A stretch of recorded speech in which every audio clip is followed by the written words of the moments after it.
Good afternoon to all.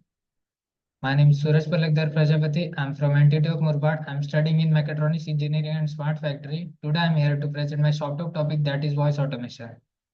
So first of all, I would like to tell about what is automation. Automation is a refer to the use of a technology to perform task or process with a human interaction.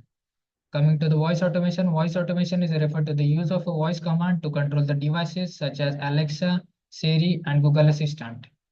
So now how it's work? It uses the three units such as voice recognition for the input. It uses the spoken words to convert into the text, and then processing. For processing, it uses the NLP language, and for the feedback, it uses the action. Then the application of that: smart homes, automotives, healthcare, industrial automation. These are the key benefits behind that technology, that is speech recognition system, machine learning, natural language processing, and cloud computing. These are the benefits of that: hand-free operation, accessibility, increase the productivity and cost efficiency.